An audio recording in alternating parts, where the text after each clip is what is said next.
to view live captionings during today's session, please click the ellipses, three dots going across, click on Language and Speech, and choose Turn on Live Captions.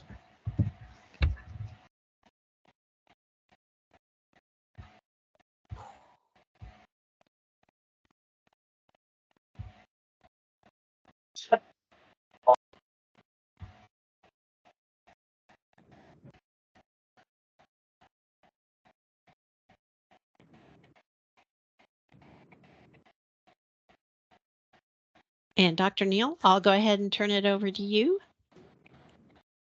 Thank you very much. And welcome to all of you. We're so pleased to have each of you here today. This is particularly special because it's National Cooperative Month. So it's really an opportune time for us to have this important conversation about equity.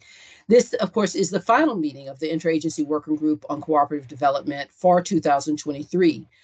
Prior meetings have been held this year and have addressed topics including housing, food, childcare, real estate investment cooperatives. The 2024 series of Interagency Working Group meetings will continue to address equity issues and will also celebrate 100 years of cooperative statistics at USDA. Recordings of our previous webinars on housing co-ops, co-ops in the food supply chain, childcare, and other topics are available on YouTube. And we ask that you see the chat function for links. I think folks are going to be putting those in the chat shortly if they're not already there. The real estate recording will be available shortly, and so please stay on the lookout for that one. We actually encourage you to continue to check back on the Interagency Working Group website to learn more. The USDA Cooperative Services Branch created this website in support of the Interagency Working Group on Cooperative Development. And the site highlights partners in support of cooperative development at the federal, tribal, state, local, and private sectors. Links include funding resources, development tools, publications and information, and success stories. The website is a work in progress, so please visit the website and provide us with feedback and opportunities for improvement. The 2014 Farm Bill authorized the Secretary of Agriculture to chair this working group to ensure coordination on cooperative development among federal agencies and private sector organizations. And we are honored to have such an important role in supporting cooperative development. Why? Because cooperatives generate jobs, bring needed goods and services to people, especially when there are market failures, and are resilient in times of economic downturn. Cooperatives can also create an ownership asset for the members, and so can help address economic inequality. Cooperatives operate in all sectors of the economy: agriculture, utilities, food service, energy, financial services, insurance, construction, housing, healthcare, childcare, and so much more. And all of that helps to facilitate democratic and equitable engagement between member patrons.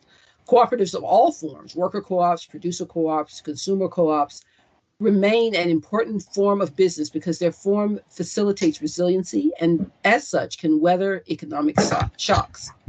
This level of resiliency is particularly important given today's economic, health, and other kinds of shocks. The members, patrons of the cooperative own, finance, use, and democratically control the cooperative. Financial benefits from the cooperative businesses remain with the member patrons in the form of patronage refunds, and so stay in the local community where the members live. Since cooperatives are democratic organizations whose members have a voice in how the business is run, cooperatives produce creative solutions that are well positioned to provide equitable benefits to the member patrons. Now, with that introduction, with that welcome, of course, we're pleased to have you here. It is my honor to introduce our keynote speaker, Dr. Jessica Gordon-Nimbard. Dr. Gordon-Nimbard is the author of Collective Courage, A History of African-American Cooperative Economic Thought and Practice, which argues that co-ops should not only be, but have historically been a social justice tool within African-American communities. Dr. Gordon-Nimbard is professor of community justice and social economic development in the Department of Africana Studies at John Jay College of the City University of New York. And since 2007, Gordon-Nimbard has served on the Association of Cooperative Educators Board of Directors, where she contributes to research and education programs. A historian of cooperative empowerment and transformation within low-income and minority communities, Dr. Gordon-Nimbard received the 2001 Cooperative Advocacy and Research Award from the Eastern Conference for Workplace Democracy and is a 2016 inductee into the Cooperative Hall of Fame. So you can tell we're very, very pleased to have her. We ask that you, if you're interested, please see the link in the chat to learn more about our keynote speaker. And please join me in welcoming Dr. Jessica Gordon-Nimbard. Thank you so much for being here with us. And and Jessica, before you get started, if people don't mind, could you take a look at this poll and submit your answers?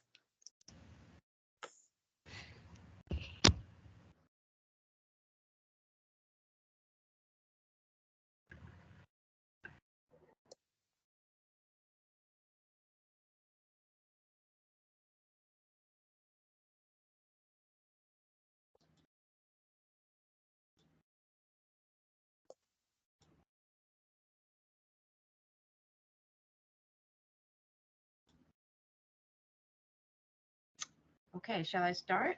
Sure, go ahead. All right, well, thanks everyone. I'm so happy to be here. Thanks for that introduction. So I'm going to set the stage in 10 minutes, which is hard for me to do, but set the stage for us talking about equitable co-op ecosystems and ecosystems in general. And Black co-op ecosystems in particular. I did want to start with the land, ancestor, and earth acknowledgement. So acknowledging original stewards of the land and the need to honor treaties, acknowledging the African origins of humanity, acknowledging Mother Earth and our need for a sustainable planet to live on, and then acknowledge the struggles of all our ancestors, the histories of resistance, and particularly those who use mutual aid and economic cooperation for humanization and liberation. So what do I mean by co-op ecosystems, right? We know as we study co-ops, and I've also, in addition to studying the Black co-op movement, I've studied benefits of co-ops to communities, benefits of credit unions, co-ops as community development strategies. And we know that co-ops are strongest when our internal and external education is in place, when there's legislative and social policies that work together to develop people to their fullest potential and to create sustainable enterprises. We have examples through history of the power of networks and the importance of developing strong ecosystems of support around co-op enterprises and to support the communities that surround them. And we know that when we have interlocking co-ops and interlocking co-op supply chains, that again, we strengthen each individual co-op, but we especially strengthen communities and populations. So what do I mean by interlocking co-ops? Take a worker co-op that also uses a credit union, that lives in a housing co-op, that gets their supplies from other co-ops and buys from co-ops, retail stores, that kind of thing. So I want to give you some examples through history of Black co-op movement. But first, I also want to remind us of all the ways, you heard a little bit in the introduction, some of this, but all the ways that co-ops help to address economic challenges, whether urban or rural. So market failures, as we said, especially any kind of consumer co-op like rural electric co-ops addressing the market failure of not electrifying rural areas, or food co-ops addressing area of not providing adequate, affordable, healthy food in neighborhoods. The export of capital, we have community-based businesses, predatory lending, we have credit unions, unemployment issues, we've got worker co-ops, and other co-ops also do better with employing, especially employing local people. Our poor quality education issues, co-op schools can address those, but also because of the continuous education practices and principles of co-ops, all co-ops help with that. Housing co-ops obviously address housing crises. Grocery co-ops support nutrition issues as well as other food desert access issues. Health co-ops, healthcare co-ops, access to healthcare. And then I've even been working on understanding the way that worker co-ops and other co-ops help with prison reform and prison reentry, or we could even go further than prison reform, but prison transformation. So this is that's my book, Collective Courage. You heard about that already. I also did work with Esther West when she was at the Center for the Study of Co-ops in Wisconsin. She tried to get a scan of current Latinx co-ops as of 2020. So those are some of the resources available to talk about these specific issues. So let me focus quickly in my last few minutes We know that mutual aid and co-ops have helped African Americans and pretty much all groups, but as I said, my research is focused on African Americans, to pool resources, to provide quality goods and services and access, right, in culturally as well as geographically sensitive and appropriate ways, right? Save costs, which means we can increase incomes and we can increase wealth. We can save and create decent jobs in communities with co-ops, develop collective agency and action, combat racial discrimination and marginalization. So you'll see in some of the examples I give you that that's one of the starting points for why African Americans even used cooperatives, because they were so left out, marginalized, oppressed in certain situations because of their race. The co-ops help to address that, to remove them from those exploitative situations. Increasing Black economic stability, so the co-ops have also created economic stability, increased self-sufficiency, group independence, and group self-determination. And also, I don't know if you can see it, but the developing leadership, so those the social capital skills as well, have all been very important throughout our history, and I would say probably for almost any other group as well. I found that there were three most prolific periods for Black co-ops, and I'm now calling the 2020s the fourth most prolific period, but I don't have as much data on that yet. But we know that the 1880s, 1930s to 40s, and 1960s to 70s were the periods when I was able to find the most number of Black co-ops. One of the reasons, because especially the 1880s and the 1930s with the Great Depression, the depression of the 1880s, was survival needs. The 2020s, we have sort of similar, I guess we're not really in recession, but we have economic challenges, but also the pandemic. So you can see some of the same patterns. Active periods of racial consciousness and transition, especially the 1880s and the 1960s and 70s. We also see that in the 2020s. The need for economic independence in order to do political activism and to engage in civil rights, that was especially clear in the 1880s and the 1960s. And then having Black organizations that focus on economic liberation and deliberate co-op development actually is a theme throughout all the periods. And I found that most co-ops flourish when they have strong organizations focused on co-op development. And you see, we can name several strong Black co-op organizations in the 2020s, which I think help to contribute to what's happening now. So I think it's three, maybe four examples of equitable ecosystems that were created in the research that I found. First was the 1880s, where we had populism, labor, and co-op movements, and actually even gender equality movements were all working together. There was labor union advocacy for worker control that concluded developing cooperatives, both worker and consumer and producer co-ops, such as cooperatively owned mills, factories, craft production. They were connected to the populist movement, the Black and white populist movement, where small farmers and the small working person, right, was fighting for the rights of the everyday human being to, again, control their own work, be able to afford food and clothing and that kind of thing.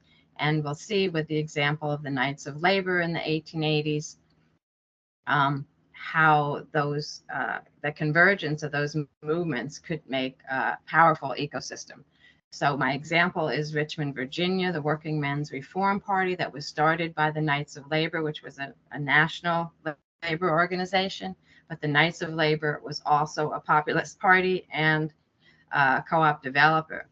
In Virginia, because of the new segregation laws in the 1880s, the Black chapters had to meet separately from the white chapters, but they still organized a coordinated plan to win control of the city council. And they ran a political campaign, they ran candidates, and they won majority of the city council.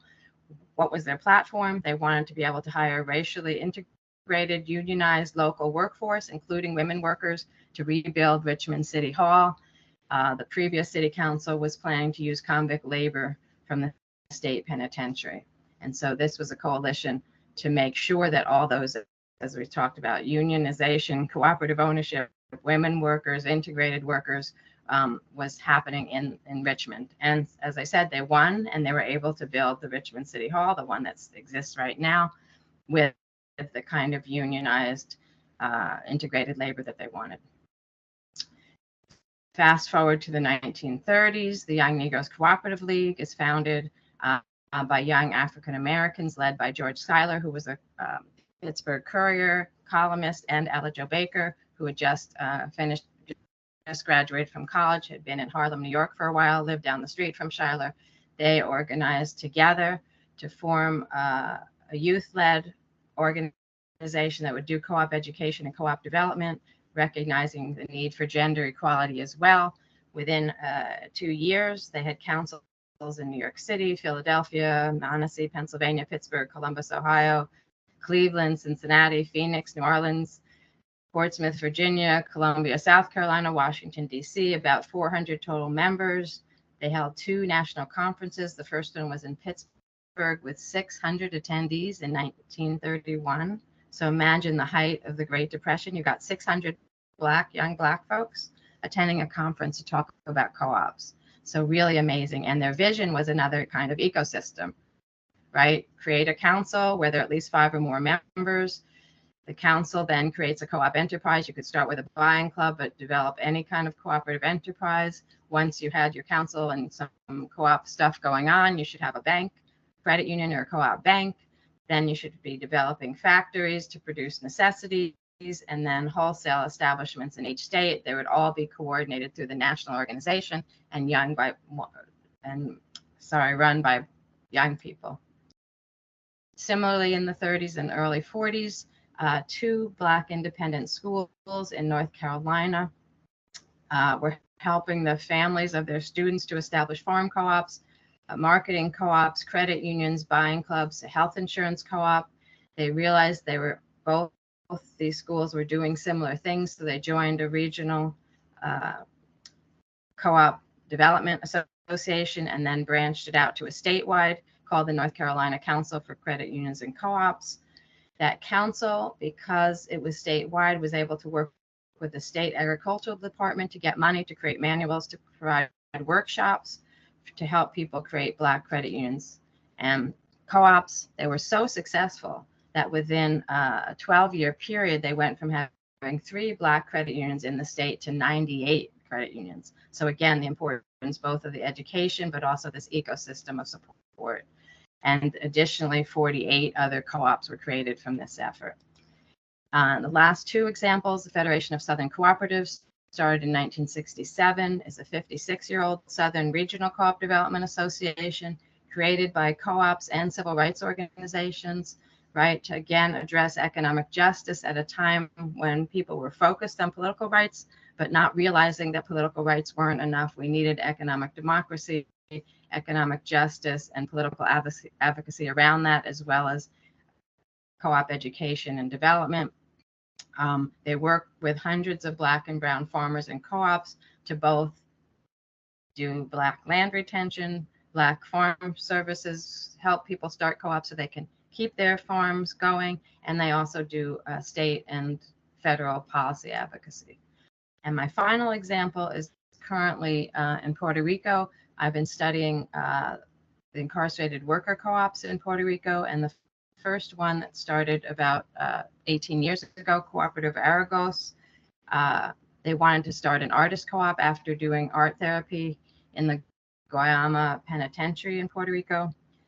The co-op model appealed to them because of how they work together, and they demanded co-op education. The Puerto Rican League of Co-ops sent them a volunteer educator who then worked through with them, but then when they were ready to incorporate, they realized co-op law didn't let incarcerated people own their own co-ops and be on the board and run the co-op. So they got a meeting with the governor, who helped them to work with the National Assembly to change the law so that they could become their own co-op and run their own worker co-op.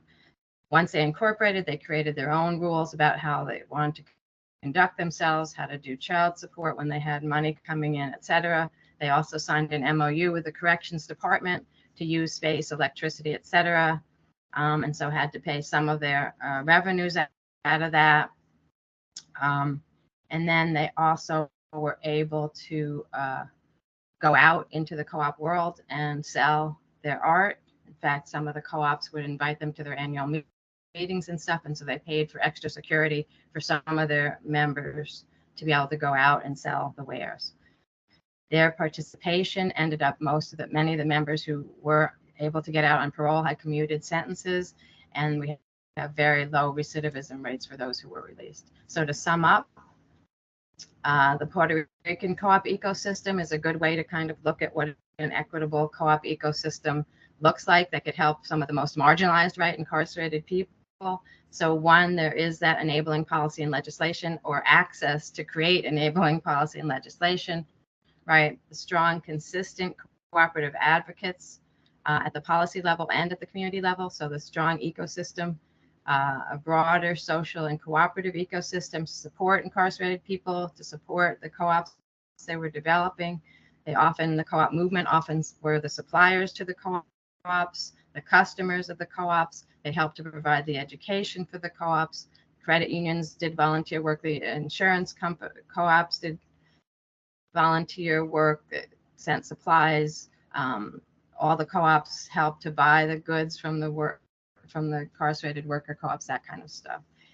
Also having this world view that we can, rehabilitate people, restore and transform people who are behind bars, helped to contribute to that, but also was part of this co-op ecosystem. And the co-op ecosystem provided some funding and resources that didn't restrict the worker co-ops, but also helped to create the milieu around them, including vocational training, co-op education, other kinds of things. So I want us to be able to hear the people who are actually doing this kind of work now, but hopefully that gives you a little bit of an overview of what we mean by these ecosystems and what they can accomplish. Thank you.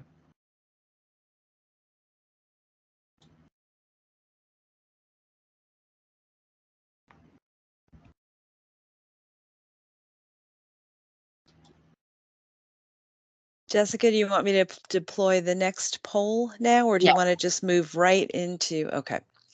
No, why don't you do the next poll, and then I will do my introduction. Okay.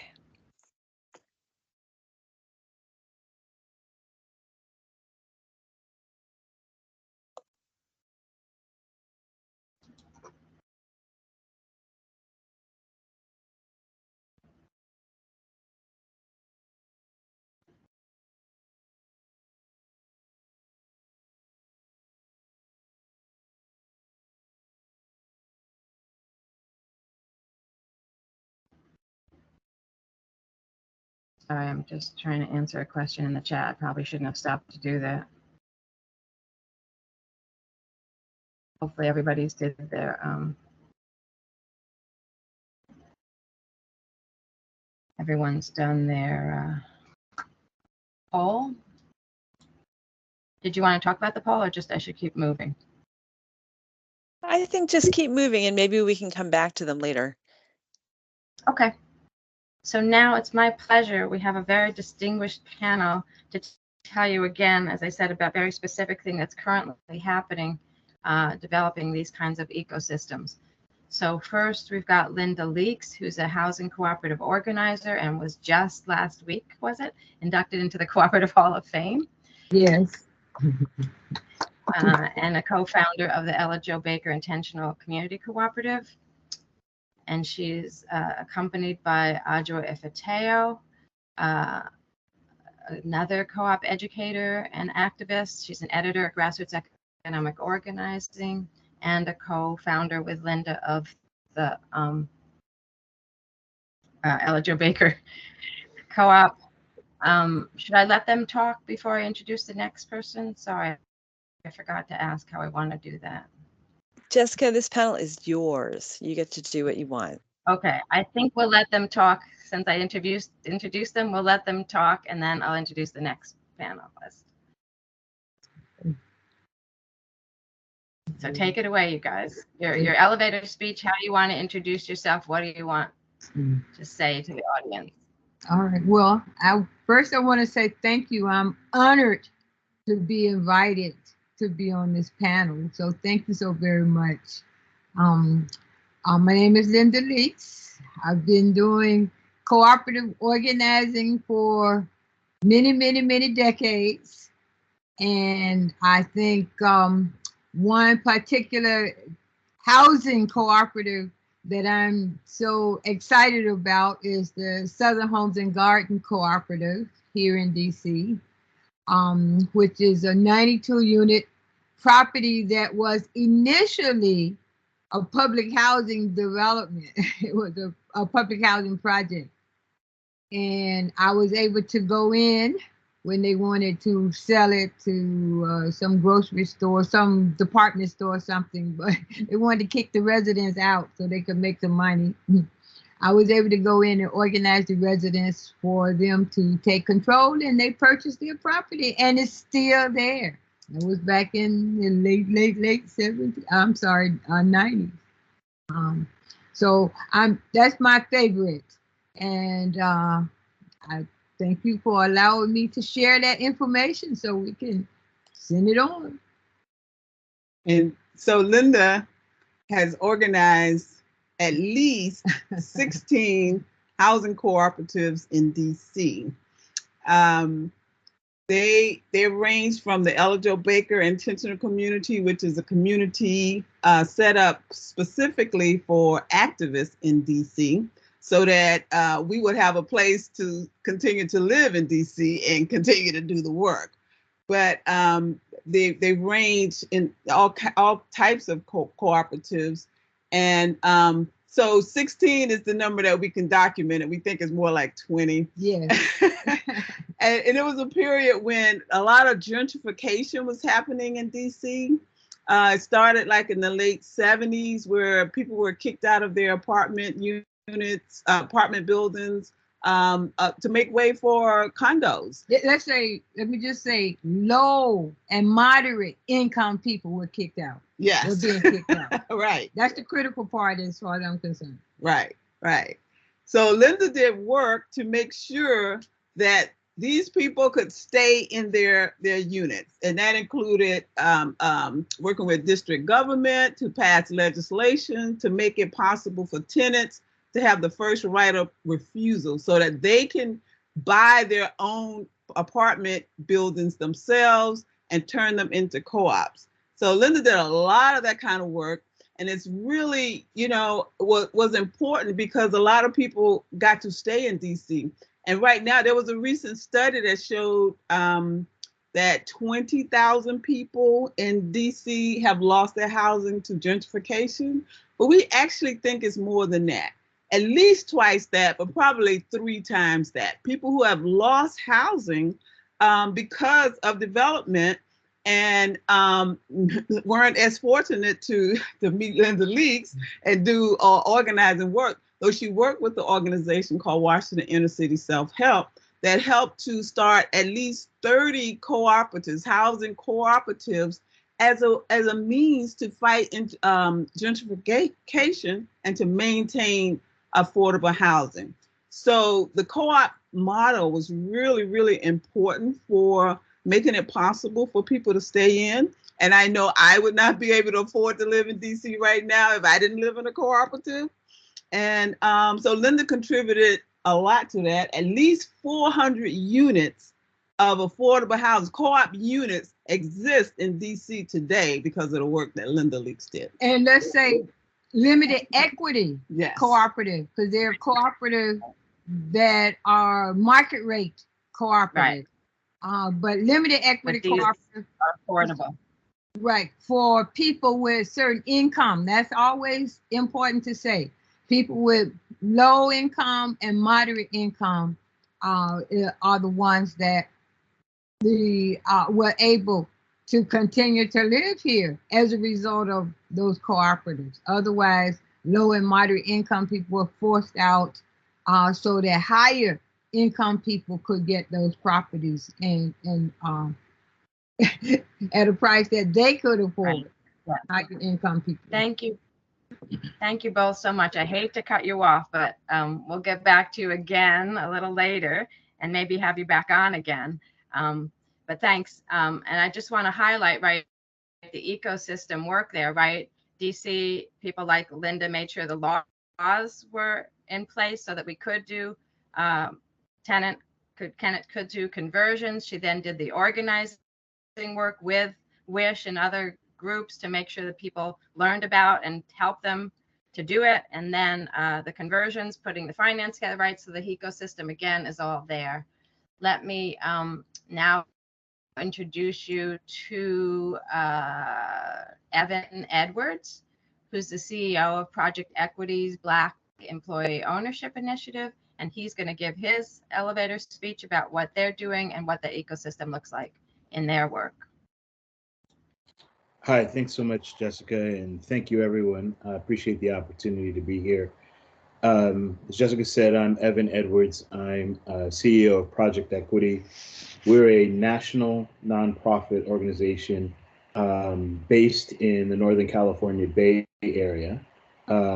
We've got team members located throughout the country, all regions of the country. And our mission is to advance employee ownership broadly.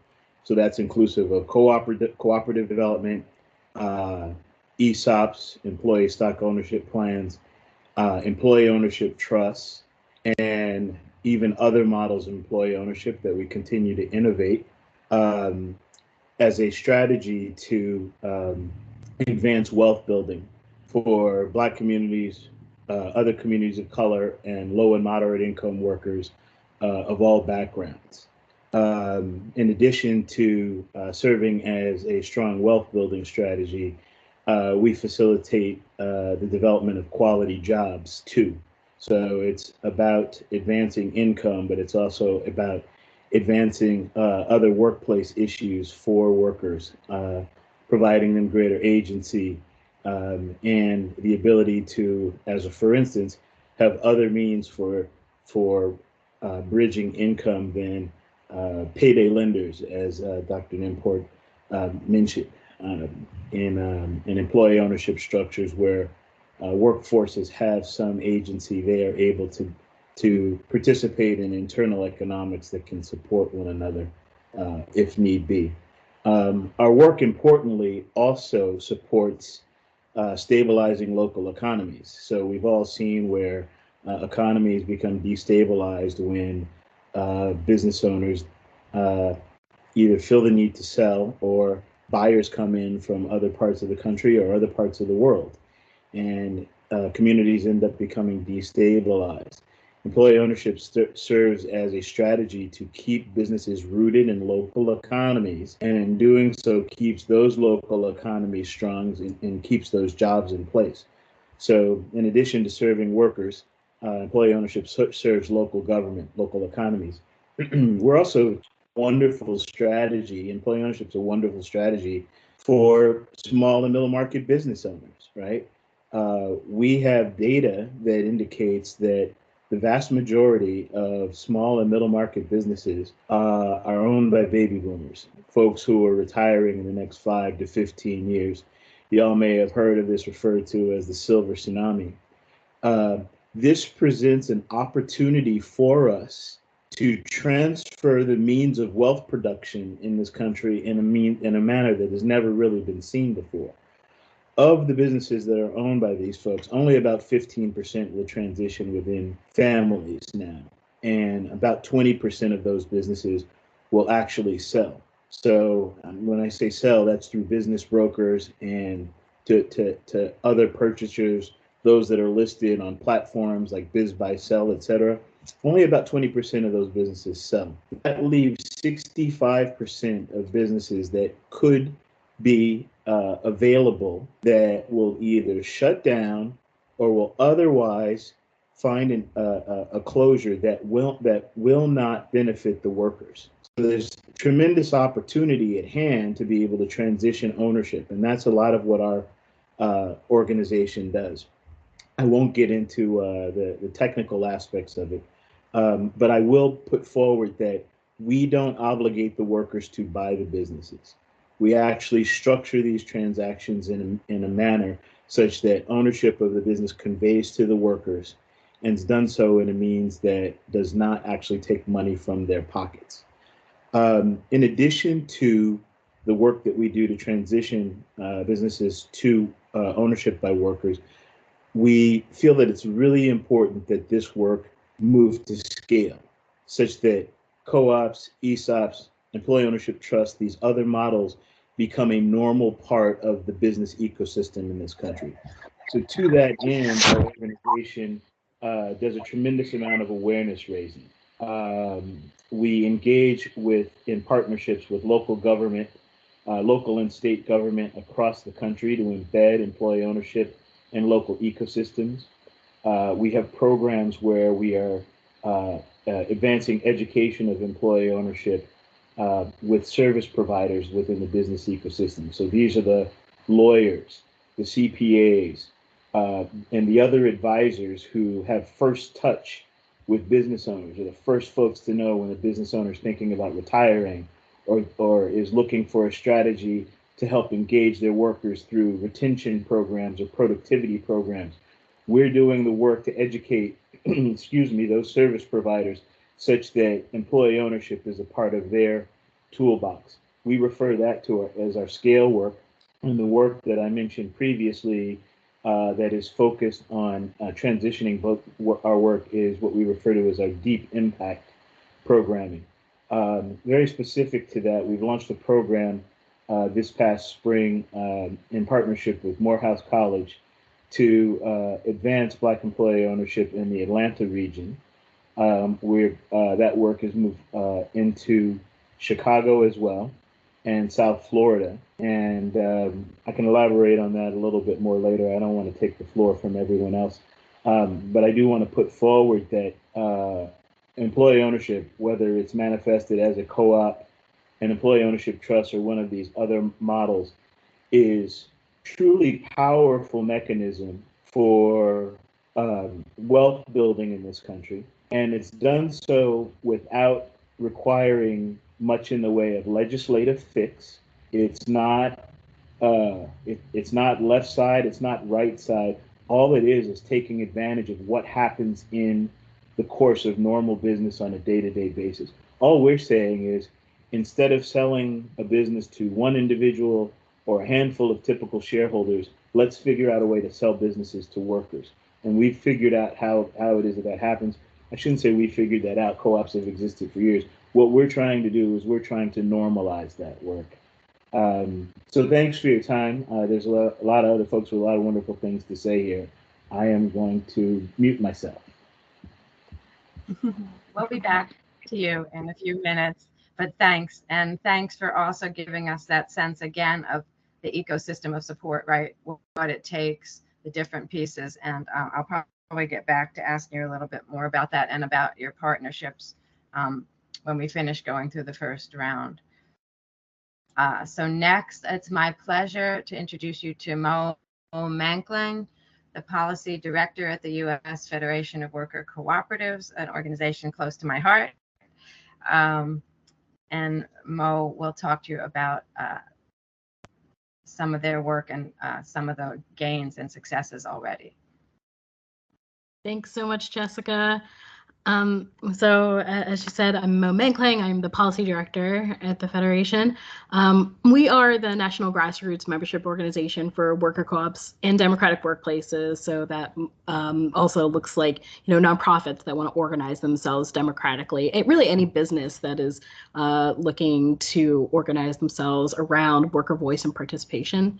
So our mission is to build a thriving ecosystem for worker-owned and controlled businesses and their co-op leaders to power movements for racial justice and economic democracy. So, as you can tell from that mission statement, our work is completely centered on creating these equitable ecosystems that we're talking about to uplift marginalized communities and particularly Black and Brown leaders. We were started in 2004. Jessica is one of our illustrious leaders that has been around since the beginning, which means we're coming up on our 20th anniversary in 2024. So we're looking to make that year a hallmark year for the growth of the field through startups, conversions from traditional businesses, some that Evan just mentioned, and growing our already really resilient businesses. We do a lot of this work in tandem with our Think and Do tank, the Democracy at Work Institute, that helps, really push forward a lot of the research and development in the field. So a little bit, next slide, a little bit about worker co-ops in the United States. So we estimate that there are between 900 to 1,000, I think 900 to 1,000 worker co-ops in the U.S. That would represent about 10,000 workers. Oh, it looks like we're missing a slide. Apologies. You would be seeing a map of the worker co-ops in the United States. And actually, I think there's probably a link that's going to go in the chat that you'll be able to see. But what you would be seeing is a map of the U.S. You can see there's concentrations of worker co-ops in the Northeast, in the Bay Area in California, the Pacific Northwest. A lot of growth in Ohio, Colorado, and of course in Madison, Wisconsin, where there's a long history of worker cooperatives.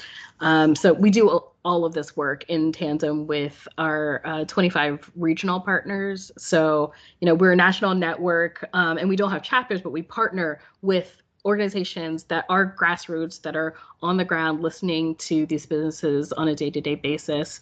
And as policy director, so pointing us towards the slide that's up now, I get a front row seat to the interest from government in worker ownership. So that's grown a lot, especially since 2018, when the Main Street Employee Ownership Act passed. That was kind of the first legislation that really named and focused on worker co-ops. And that kind of spurred, that legislation was about educating people about conversions. A lot of the work to address the silver tsunami that I mentioned earlier. And so that really kind of snowballed interest in worker ownership as a solution, as a tool to combat, the shuttering of small businesses across the U.S.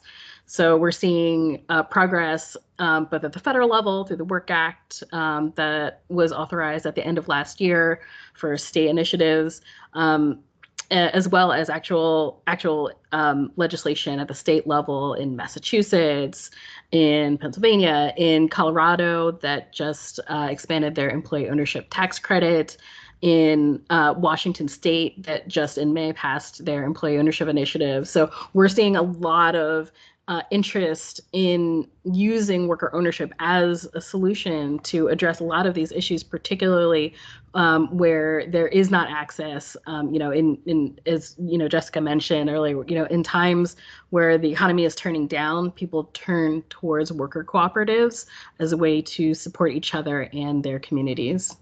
You can go to the next slide. And I just want a moment to sit on this slide so you can see some of the faces of our movement. So these are folks, in the top left, leaders. We as the Federation pulled together leaders to help connect and invest in them. What you're seeing in the middle of the screen is our theory of change, and that is, as I said, we have this vision of an economy that's really rooted around racial justice and economic democracy.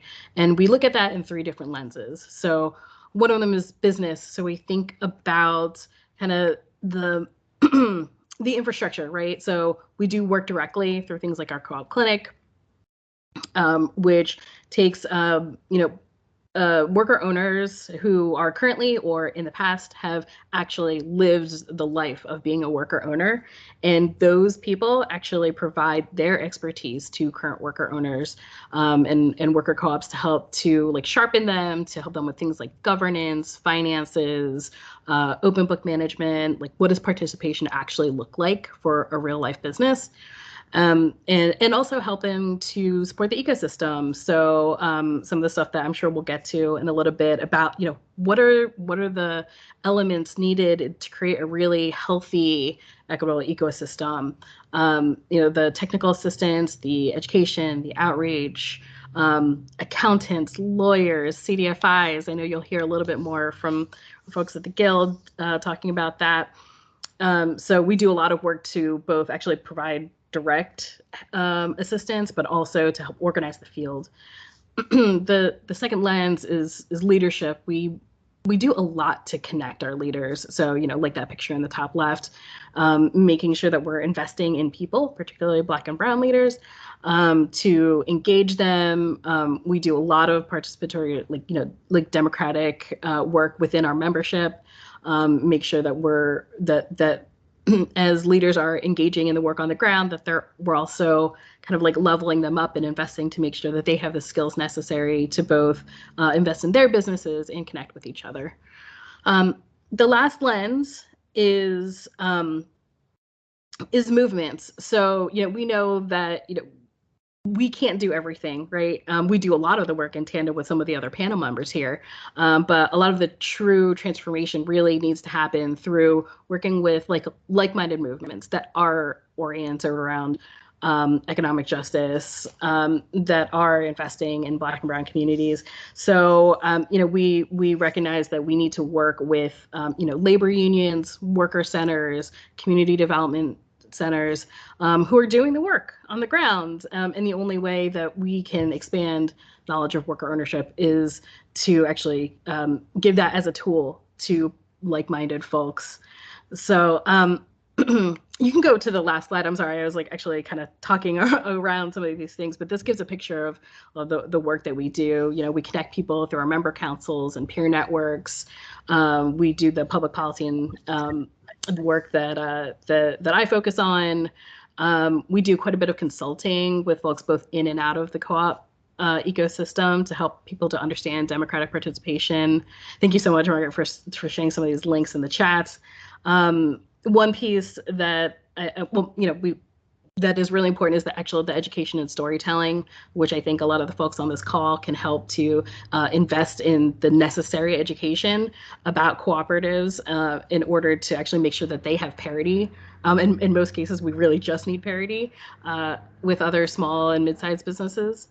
And then the last thing I'll touch on is, our worker benefits program. It's part of the infrastructure building that we do, is to help connect small businesses with some things that they would not be able to access without scale, right? So health benefits, dental, vision, disability insurance. We help, through our national network, try to pull together the resources to be able to let these small businesses access that scale. So, everything from the direct work to kind of this big, mapping out of what are all the pieces that we need to make a movement. We're touching all of it in partnership with everyone here. So I'll leave it there. Thank you so much, everybody. Thank you. We'll be hearing from you again. But you described your organization, and you show the ecosystem that you've created, and the connections that you've created there. Next, it's my pleasure to introduce Josie Fu, who's Executive Director of Indian Country Grassroots Support, who will now talk to you about what they do in their ecosystem. Thank you. I'll try to do this quickly. I worked in tribal government on the Navajo Nation for close to 10 years in the Supreme Court. And a lot of focus on land use and co-ops. We try to interpret the local systems into law. And after I left, Chief Justice and a bunch of judges formed a nonprofit, Indian Country Grassroots Support, because there was a feeling that there was a compromise happening that wasn't fully reflecting actual co-op systems that people have been practicing for generations. Next. So here, believe it or not, is an explanation of what the traditional co-op is. Folks are oral, vernacular, but also you can see from pictures. So rather than seeing a picture of the patterning of something, you see here the relationship that is actually being lost, and how things are pursued.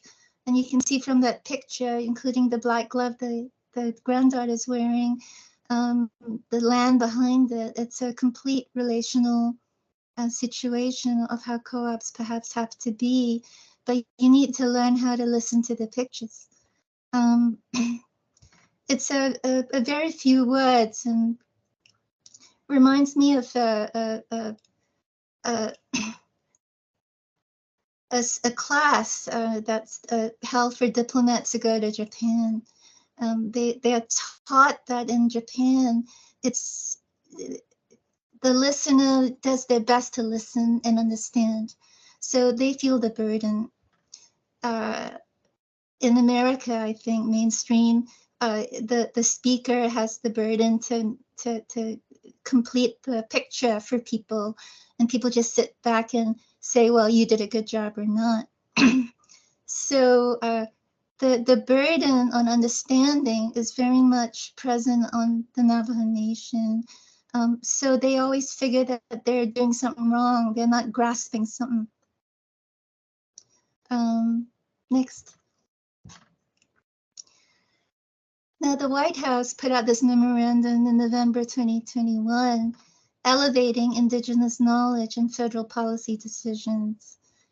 It's very important for all federal agencies to know this. And what exactly is Indigenous knowledge? For short, it's ITEK. And you can see from the blurb I put up there, ITEK is a body of observations, oral and written knowledge, practices and beliefs that promotes environmental sustainability and the responsible stewardship of natural resources through relationships between humans and environmental systems. Now, we understand that to be stewardship between humans, social order, and how folks do things for sure. Oral, written knowledge practices. And I'm coming as a former government official here who think that, oh, we have to collect checklists.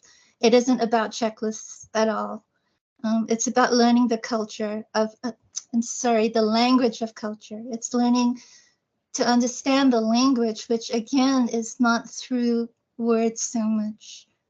Next. Now, this is taken from an explanation of the FSA final rule or for one of your programs under the Farm Bill. They have exempted tribes from certain eligibility factors for agriculture producer because, as you can see from the highlight, due to their unique structures. Now, there seems to be an expectation that tribal governments will put forward unique structures, and then they leave it at that. No technical assistance is provided to help tribes reach those unique structures.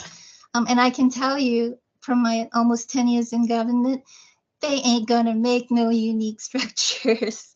They do their best to find compromises that will fit into some sort of federal expectation. And the compromises, they don't work for the local communities. Next. So folks need the room to self-define, obviously. They also need permission to self-define. We had a recent forum in Window Rock lately where families came forward and spoke on their own behalf, and they were given 3-4 hours to do so each session. Time is very important. And you could see the intergenerational divide. The younger kids don't speak the language anymore. The older folks try to ram it down the kids. And when the kids say they don't understand the language, we had some older folk just speaking the language as if they speak the language enough, the kids will understand it. It's very, but the kids are very interested in self-defining within permissive levels as well. You might think the kids are able to be more empowered than the elders, but they're not. They need express permission to say, this is the unique structure we need, rather than, oh, tell me what we need to do to plug into something you need. And this is something federal agencies, and I can tell you now, tribal governments cannot provide this type of TA. Next. So this is a patchwork of the Navajo Nation today. And I can read out all the problems. It's really great to hear a lot of solutions and movement building in areas with infrastructure. But reservations have no infrastructure. And I'm going to give you some numbers now. It's the size of Portugal, guys, West Virginia. So it's broken down into 110 chapters of 49,000 households of 175,000 people. That's very, very big. It straddles 3 states, Arizona, New Mexico, and Utah. The smallest chapter has 76 people. That's Hard Rock. The biggest chapter has 9,216 people, which is Shiprock. You can't manage all those uniformly, obviously. 40% of the households haul water and have no indoor plumbing. And I might add, they have no septic either. And because of restrictions of use, you can't go beyond a certain part of your land to fix septic and sewage buildup out there. And then it just surrounds people. Sometimes that your feet sink in it. 68% use fuels other than electricity or gas for heat. 38.7 live in poverty. 48.3% of kids live in poverty. So these pictures show the legacy of over 100 years of breaking up settlements. You see here manufactured housing or site-built housing on certain home site leases or squats. People assume they can't have livestock near their land that's free-ranging. So you have these little corrals people make, and sometimes you see as many as 50 sheep stuffed in that area who never run free because that's a way to get around the rules. So basically you have regulations for which people just learn how to get around it and become criminals, basically, in my view, rather than have regulations fit use. You have that young lady in the bottom wanting to farm, but she's most likely farming someone else's land because the kids, it's a hard time getting land now because of regulations. And you see the roads, they're all like that, all of it, off the highways. The highways attended by the BIA by contract, some places, some places by state. It's very difficult. Next. So here's a picture that ought to give pleasure, but folks don't understand the meaning. And this is perhaps one way to approach tribal co-ops. When you're a young girl, you wear a silver band or a single stone.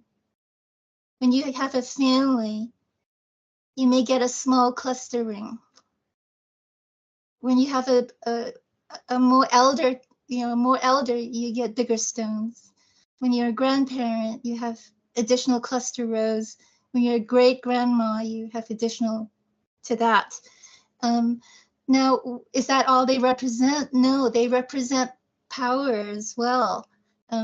When you wear the ring, you show your status, and traditionally from 100 years ago, it shows your settlement. And you're the matriarch of that settlement. You're the middle stone surrounded by your matrilineal daughters. And sometimes they can grow so big generationally, they absorb and they grow that way. And from like 76 people to 9,216. But the chapters don't reflect the settlements, they reflect some other pattern. But I put all these pictures on, as you can see, if each of those were a settlement cooperatively working together. At the recent conference, people were talking about how in the old days, each of these settlements would help each other at critical times and everything would get done. and none of them assumed that they were alone. Next. So this is the last slide. They can't be broken down. They can't be limited in use. They can't be compartmentalized. It's relationship with the land, super important. The land is a living being, and each matriarch, each settlement approaches the land personally. So it has to be a local relationship. It can't be guided by someone who has no relationship with the land at all. And I know the Farm Bill defines family farm, but it's not translatable in Navajo. And maybe folks listening in should think about understanding it better through the pictures here, you know, the pictures of the rings, the pictures of the relationship. That small picture in the first picture showed all the relationships that are necessary. A family farm is not by blood. You live together, and it becomes a community, and you're considered a Dene family. Thank you so much. Thank you so much. Gosh, that's a lot to process, and I see we have some good comments in the chat. But again, you're bringing up the need for infrastructure, not only to recognize the past traditions, but also to develop the kinds of infrastructure, the current infrastructure that's needed. And unfortunately, in your situation, you're saying there isn't, a lot of that infrastructure isn't even there. And yet we do have, right, you do have the relationships and the traditions to connect that. We've got one more presentation and then a little bit of dialogue among us. So let us go to Tia Evans, Project Director for NCBA CLUSA, especially the USDA funded Strengthening Co-op Capacity for Historically Underserved Farmers. Please tell us about that and your work. Thank you, Jessica, and thank you all for having us here today. As you said, my name is Tia Evans, and I lead a project with the National Cooperative Business Association, I'll refer to as NCBA, along with my colleagues Bernardo Penajera and Kiera McGowan, where we are working with USDA NEFA under the American Rescue Plan Technical Assistance Program to strengthen the cooperative ecosystem for historically underserved farmers, ranchers, and their communities in the United States. NCBA works to build a better world and a more inclusive economy that empowers people to contribute to shared prosperity and well-being for themselves and future generations. Our organization is over 100 years old, and we currently have 20 programs across 15 countries. With this particular project, our goal is to identify the needs of historically underserved farmers and ranchers and ensure their access to USDA funding opportunities, technical assistance, and cooperative education programs. We're currently working to make sure that the cooperative business model is strong and that cooperatives have the tools that are necessary to run and scale their businesses. We work, and I'll talk more a little bit later about our partner organizations who provide technical assistance for cooperatives to prepare and develop their business entities in a competitive environment. This project has 4 outcomes to reach farmers and ranchers in their communities. One is to increase awareness of the cooperative business model. And currently, last week we had our Cooperative Impact Conference, and where we hosted the first cooperative development track that allowed practitioners an opportunity to engage with other cooperatives and learn about cooperative development. This also looks like providing technical assistance and resources on the ground that allow for market growth. We're also creating culturally appropriate resources, and I get a lot of questions about what is that exactly. And currently we're working with the Curriculum Advisory Group, who's building a platform that incorporate these resources, including storytelling, showcasing and highlighting stories of success and areas to help cooperatives grow, as well as translated materials. For example, there are a lot of USDA applications and such that aren't in Spanish. And so we want to make sure that everyone has access and can read and fill out these various applications or understand what's being asked of them. In addition to that, we're developing a cadre of cooperative developers with economic and cultural ties and experiences. One of our most successful programs is working with the Cooperative Development Foundation when they have a Cooperative and Leaders and Scholars program.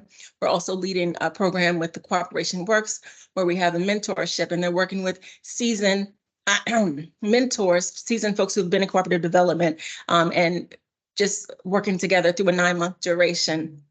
We also provide various scholarship opportunities for technical assistance and for providers to access trainings and programs. And our last outcome is researching policy and regulatory factors that encourage sustainable development. We're looking at enabling environments for cooperative development in the United States. In our first year, we've successfully partnered with over 20 organizations around the country who work directly with producers and cooperatives to meet their needs. We want to grow that. We currently have a request for quotations where we want to open that program again and grow. So if you provide technical assistance to cooperatives or historically underserved farmers in this country, we ask that you reply to that request. We also have a small grants program that provides $20,000 for training and cooperative development technical assistance projects. In 2023, we funded 7 organizations offering webinars, technical assistance, and capacity building opportunities. One example of this is the Network for Developing Conscious Communities with Ron Hance, where they provided a series of webinars this year for Black and Brown farmers around the country to understand tax preparation, agriculture webinars for cooperatives, and a variety of different trainings. The second round of our grant and preferred vendor opportunities are open now, and you can find more information about that on our website. I think one of our colleagues will put that in the chat.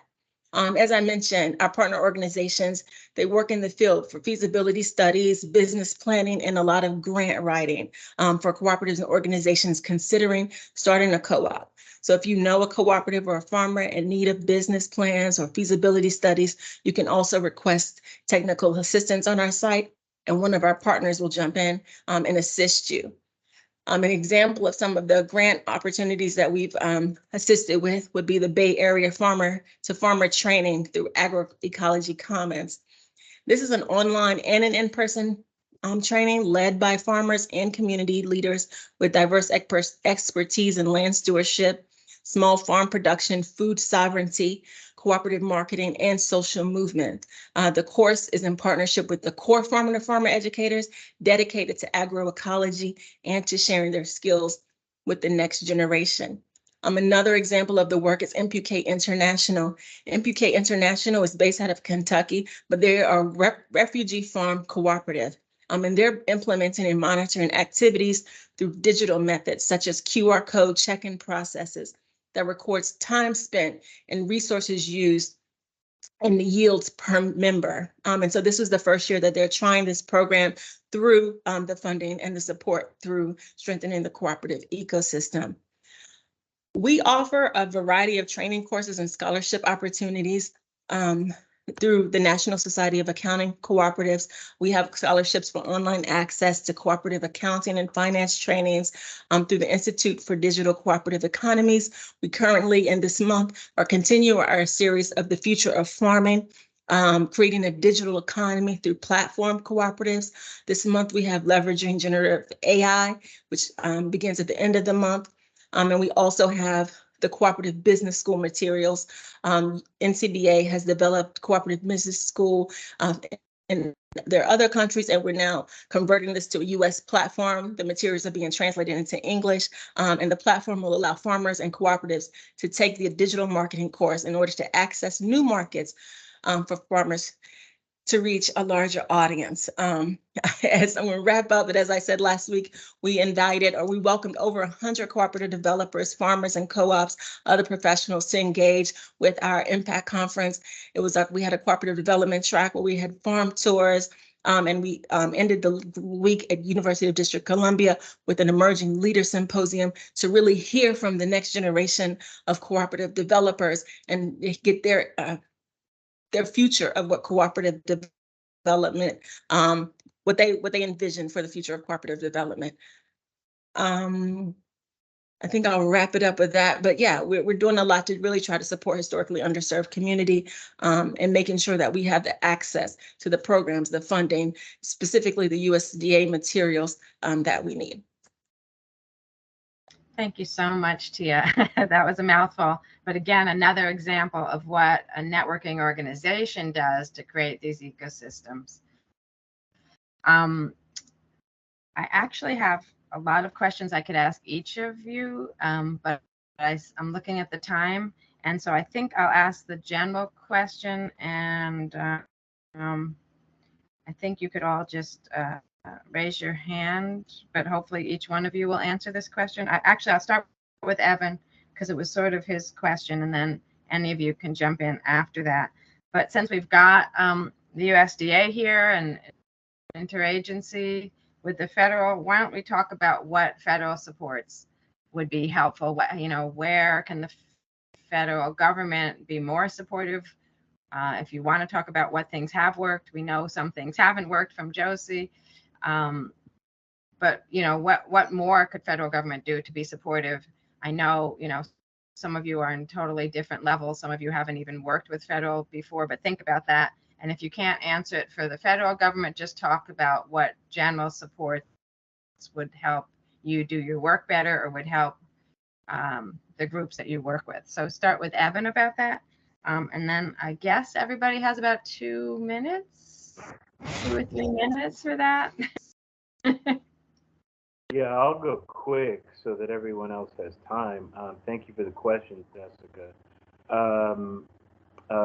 Mo mentioned the Main Street Employee Ownership Act. I think if SBA were to relax some of the personal guarantee requirements entailed in Main Street, that would facilitate, I think, more co-op transitions. I think in general, providing incentives within the tax code could be a catalyst for more employee ownership. ESOPs are already in the tax code. They're regulated by ERISA law, and they're a bit complex, but I think with some tweaking, those two could help facilitate, catalyze more employee ownership. I think a broad awareness raising, right?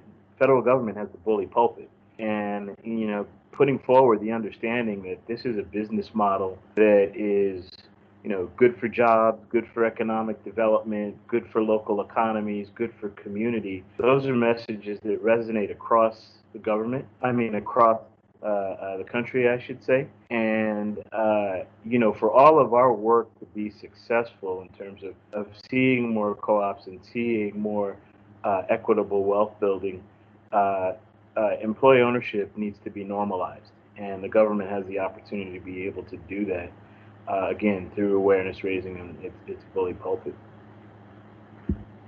I'll hand the mic.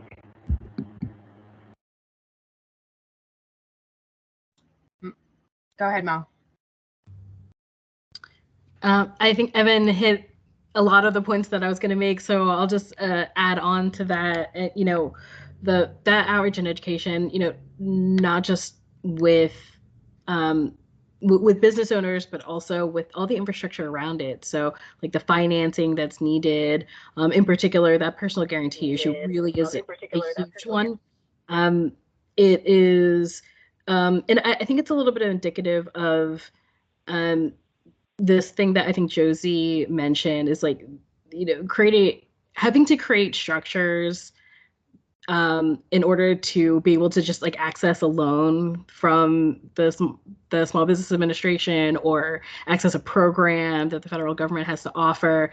I think if you look at the success of things like the Rural Cooperative Business Development Grant Program and how co-ops have expanded in rural areas, creating a corollary that's accessible in urban environments and tribal lands, like all of those things are just vital. And the proof is already there.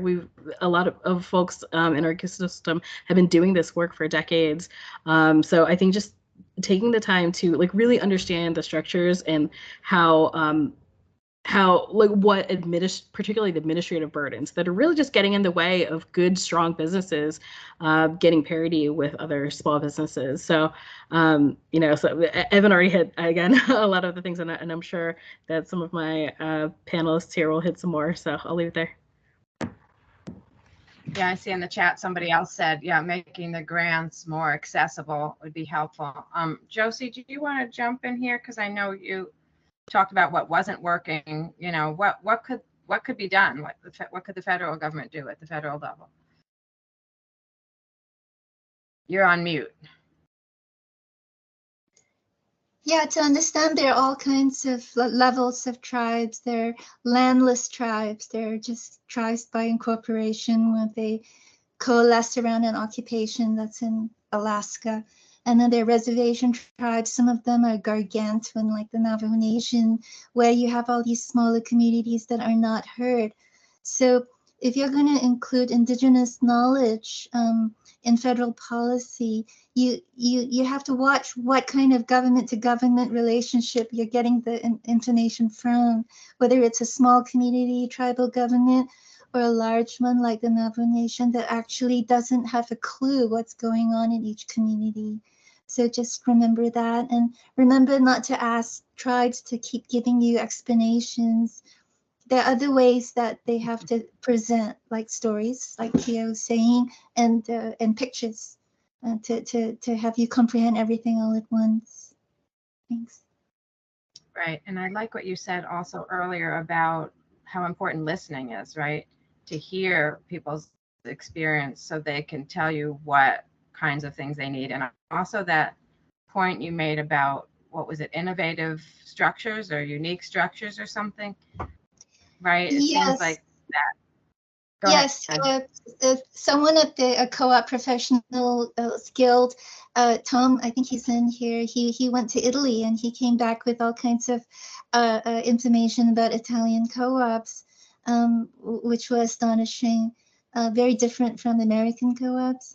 So when you're talking equitable co-op idea versus the business model co-op idea, it's a good lesson to learn from all these different innovations everywhere. Great, thanks. Tia, I guess we'll go with you, and then I'll go to Linda and Adjoa. Yeah, I think even on a more practical something that I hear often is just the back end of how to apply for the grants and the assistance and the support. SAM.gov, I think all of us can talk about that for a minute. Even as a larger organization, there's sometimes the barrier to trying to figure out the process for SAM.gov and then to speak with somebody. So those logistical things, I think also, in addition to what everyone else is saying, is when I have a co-op, urban or rural, in either community that may be trying to get into the work or want to submit a grant or have questions about how this process. I think those logistical things are something that the federal government could probably look into to see how we streamline that for folks for it to be an easier process as they try to access funding. To add to Tia, if you put forward eligibility guidelines for a grant, and like say you're a tribal group with a structure, they'll make the structure to fit eligibility for that grant, like folks said. So you need to think about what harm you're doing by doing that for what is really would help people on the ground. Great, thanks. And Linda, I don't know if you want to comment on federal supports, but what supports do you think would have helped you be even more successful in terms of all the co-op organizing, especially the housing co-op work that you've done? Well, I wanted to address that. I think the federal government needs to somehow help people. I'm thinking about DC in particular, who are losing their ability to maintain housing in this area by somehow supporting some kind of social housing. When we started Eligible Baker, we were able to get a HUD grant, but I think it's even more than a grant.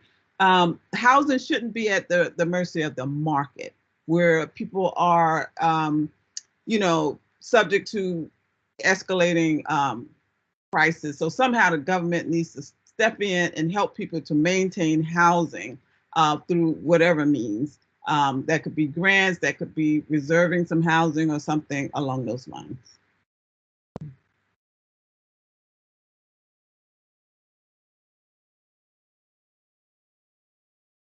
Jessica, you need to unmute yourself. Oh, now I was like, oh gosh, now I did it.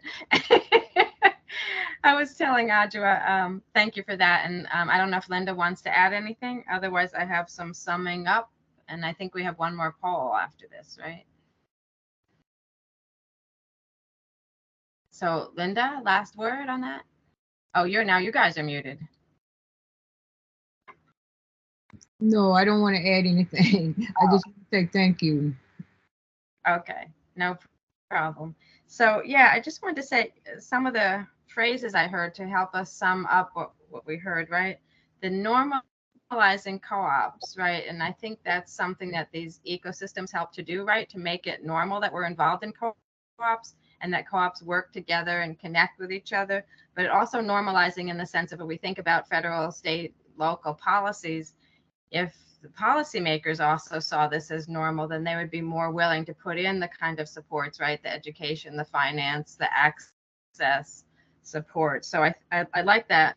I forget who said it. Actually, I think two different people said it, but also the connection with relationship building and listening, right? I think we can't understate how important it is, especially because co-ops aren't sort of the norm. It's not what we grow up with. It's not what we're supposed to aspire to, right? We've got to listen to people who are doing it, who are trying to do it. We've got to listen to people who have some kind of tradition in it, but can't figure out how to connect it to the current world, right? We've got to figure out that cultural relevancy to connect people to their past traditions, right? And make sure in our materials as well as in our supports that we have that. And then of course we need the infrastructure development on all levels, whether it's financial, physical, civic infrastructure, whether it's educational infrastructure, right? These ecosystems don't work if we don't have infrastructure behind them and to support them, which I think everybody sort of eloquently talked about. I think I'm supposed to turn it over now. How about I just deploy the results of the poll? This is the poll that I wanted to discuss the most, and actually the results are not looking that clear. So I'm just going to say that the points of the polls, the first one was to get everybody in government thinking about what programs, and to understand that co-ops work in every segment of the economy. They really do. Second is for people to understand the nitty-gritty of how co-ops are effective cooperative development tools. They keep money local. The profits go to the local people, the people who own, that are members of the business, and people learn soft skills. They learn to become better citizens because their vote is effective, in a cooperative, and they learn to run a business. So anyway, I think at this point, let's turn it over to Gabanga Ajalore, who I think is prepared to introduce himself.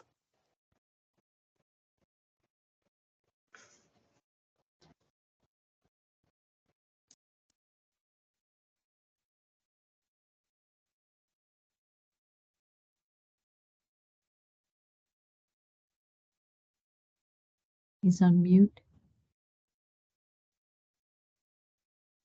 Benga, if you could unmute yourself, and if you're having any trouble, he had called in earlier to say that he was having a little bit of difficulty with technical. So it may be that Karama will jump in. Absolutely happy to do so. So Benga, it sounds like you're having some connectivity issues. You may be able to join by phone if that is helpful. But for now, since it doesn't sound like we're hearing you, just pausing just in case. We'll go ahead now then to the federal conversation. So this is the one of the other elements that we wanted to talk about today. And so I'm filling in a little bit here for Benga, so bear with me a bit. Had a bit of a private chat to sort of get things together here. So I know we have a number of federal entities who are joining us today, have representatives here. Very, very thrilled to have representatives from HUD, HHS, SBA, CFPB, Treasury, and others here of course, USDA here with us today. And I think it is really important when we think about the breadth of the work that happens under cooperatives, all the different kinds of ways that we as a federal government can do engage. I was very pleased, and if it's not already in the chat, we can put it in the chat. The Secretary of Agriculture, Thomas Vilsack, released a proclamation in celebration of National Cooperative Month that really highlighted, just even from USDA's perspective, all the different ways we work. So, we've heard mention of some of the Rural Cooperative Development Grant, for example. That's a grant program in our agency that goes specifically to cooperatives, similar to the Socially Disadvantaged Groups Grant, which is specific to cooperatives. But then numerous ones of our programs, in fact, most of our programs are open to cooperatives. And so doesn't mean it's focused there, but we have programs that are open to cooperatives. And so very glad to have them on board those programs and want to make sure that those are accessible. We heard a lot of talk about accessibility issues and those kinds of things. And so I certainly want to pay attention to that. And then, as a federal agency, particularly our federal agency, we do a lot of financing work.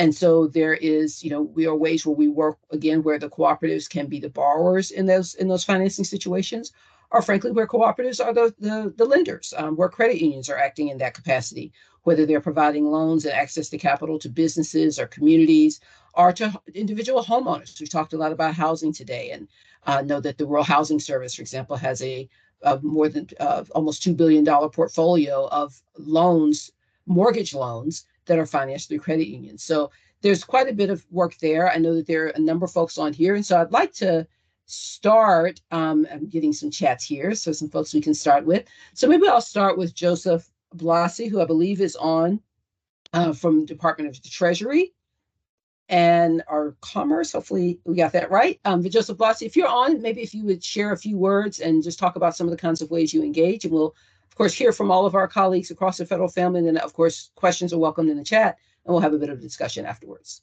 Sure. Thank you, Dr. Neal, very much. And yes, so I just posted the link. The Department of Treasury has a new program called the State Small Business Credit Initiative, and it provides credit and technical assistance to small businesses up to 500 employees.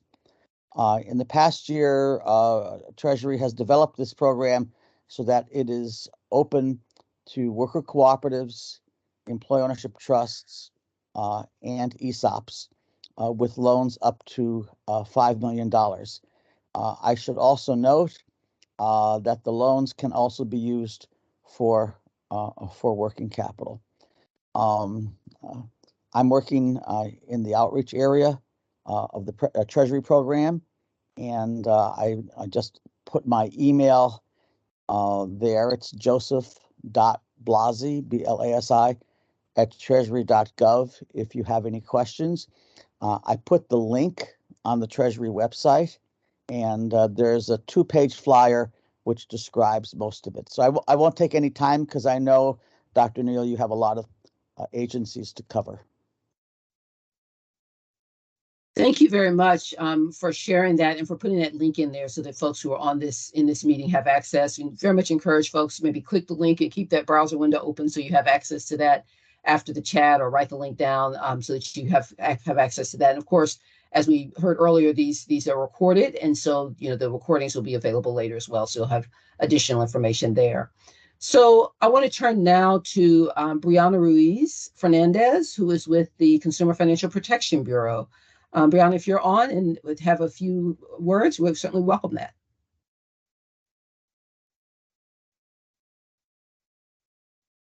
Brianna may have had to leave us. Pausing just a moment. Okay. Well, that's fine. Well, we hope to hear from her. We're very glad she was able to join at least for a bit, and hope to be continue to be engaged with her. Maybe I'll turn now to SBA. Robert Carpenter, I believe, is on or has been on.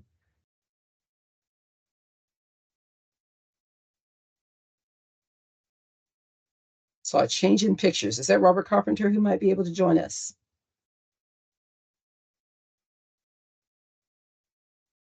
Okay, well, he may not be available too. I will say that, I just think about the work that we do at the Rural Business Cooperative Service. I mentioned that, we have a number of our programs that are open to cooperatives, even if they're not only open to cooperatives. Several of those include our guaranteed loan programs, where we can guarantee significant loans, often done through credit unions, not always, but also, of course, are open to cooperatives. And part of what we work closely with SBA, on is how to make sure, if there are ways that we can align our programs so that their programs, if they're wanting to learn more about how they can be open to cooperatives as well, better suited for cooperatives, those are things we can work more closely on together. So look forward to continuing that conversation with SBA. Okay, we will move now. We'll see if Yasmin Wardlow is available. She's with the Labor Employee Benefit Security Administration. Yasmin, are you available? I'm here. How are Excellent. you? Excellent. Thank you. Thanks so much for joining us. You're welcome. Thank you for having us. I didn't know I was going to speak, but I just wanted to say that right now I'm just acting in this capacity. We're standing up a division of employee ownership based on the Worker Ownership Readiness and Knowledge Act. And we're just delighted to be here. We're just listening and learning and really enjoying the time that all of you have graciously given to us. Thank you so much, Yasmin. I know it is really important. It's helpful for me to take notes on what the kinds of things that you all are saying, that you're seeing, that you're hearing. For us, there are things that we have control over at the federal government, and obviously we in the executive branch that we can move forward on based on your comments. And sometimes there are things that we are able to share with others who have other authorities that they can act on. But in either case, it's always very helpful to have that. I think, Yasmin, if you had a moment, though, if we just want to press a little bit, if you could share a bit about your mandate and the work that you're doing. Well, right now we're, as you know, or as you may know, we are the agency responsible for administering benefits a worker might receive through the private sector, such as a health benefit, a retirement plan, 401k, a defined benefit plan, the old type of pensions. ESOPs are part of that. So employee ownership as a whole is new to us, except for the ESOP component of it. So we are just learning we're in a steep learning curve about worker ownership, worker cooperatives and all the different types that are there. So that's where we are now. And part of that is we hear you that perhaps we are in the best position to serve as a bully pulpit for employee ownership, really getting out the idea of what employee ownership is. At the NCBA Impact Conference that we had last week, at my table, it dawned upon me that I lived in a housing cooperative when I was in New York City, and yet I didn't even realize, when I thought employee ownership, I really never thought about it, right? Until I went into my pantry and I saw a lot of stuff from Bob's Red Mill. Ocean Spray was a big surprise. So was Land O'Lakes. But it says right there, employee ownership, and I missed it. So how many people also miss just the basic idea of what employee ownership is, even though it's all around us? So I think one of the things we are well equipped to do is that Department of Labor has a national presence. Our groups do lots of outreach across the country all the time. So we're listening and seeing how we can incorporate a lot of your suggestions, and we're thankful for them, giving us guidance and steering us. Indeed, I just think it's a really good exercise, not only in October, but all the time, to think about the various ways we engage with cooperatives and may not even know it. I bought some ice cream the other day, and it was a new brand of ice cream, and I didn't actually realize until I was at work the next day and looking through some awards that we had made a grant award under one of our cooperative agreements to this cooperative that made the ice cream. It's in my freezer right now. And so, I think it is an important exercise to do that. I know there are a number of other people on the call right now from your administration, from the Labor EBSA on. If there are others who would like to speak, please feel free to join in. If you have trouble muting, just a reminder that up on the upper right, there's a microphone. And you want to unclick that so there's no slash to that microphone in order to unmute. Well, we see if any of my team is still on the call. I just want to say we have Bill Barron, who's the acting director for this initiative. We have, and also two temporary, I'm also temporarily assigned to this, but we also have two great folks, Carmen DeLuna and Monica Pinzan are also helping, as well as all of EBSA leadership. So our principal, assistant secretary, the assistant secretary, the career person, everybody's kind of helping and pitching in to try to make this a success. Really appreciate it. Thank you all for joining. And again, if there are folks, if you want to put your information in the chat or want to be able to do that, feel free to do that. Oh, I'll put my name in. Sure thing. Thank you. Thanks very much. So for now, I think there are at least two other agencies that we'd like to hear from before we turn to our next space. I'll start with Kent Ford from HHS, Health and Human Services. Ken, if you're on, we'd love to hear from you. Hey everybody, yeah, hi. This is Kent Fordy, and yeah, I'm with HHS, and the subgroup under that is the Substance Use and Mental Health Services Administration. And I'm a big fan of cooperatives and did my doctoral research that incorporated cooperative principles into how you can best support veterans experiencing homelessness. So I'm bought in and really love the model and think it can go places, right? So at SAMHSA, HHS writ large is I think a learning and a growing stage maybe in terms of how we best can incorporate that and think on, in the health sector, what does that look like and how can we take that to a different level? So excited and just really learning more and want to continue the partnership. And specifically, I'm actually on a White House Domestic Policy Council initiative on unsheltered homelessness, and I'm assigned to Phoenix. So I'm back and forth. I live in Virginia, but I go to Phoenix whenever I can. And I get to work with the local communities, meet with mayors, meet with a lot of people from HUD and HUD grantees, USDA offices, and Venga met with him and his team, and certainly connecting folks with the USDA offices in Arizona to the folks that I'm working with, trying to fix and work on the problem on unsheltered homelessness. So all that to say, I'm very much a fan of Linda Leaks and the team there in DC. I'm used to live in a co-op in DC in Southwest. I got crazy down there at the waterfront, so I moved out before I could handle it. But there's still Harbor Square down there. The housing co-op is where I lived for many years.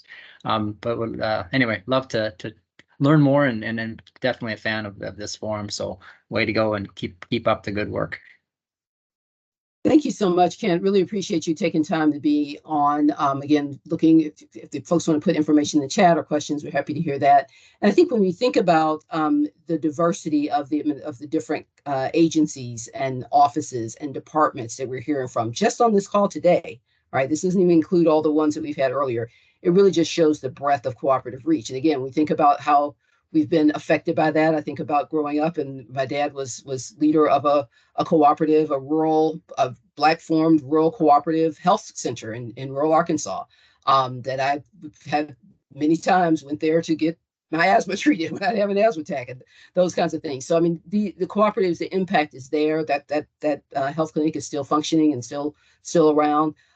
Those kinds of things are really important. And so again, this breadth that we see represented not only in the panel that we heard earlier, but also the government officials that are here with us today, I think is a real testament to the strength of the cooperative sector and the cooperative movement.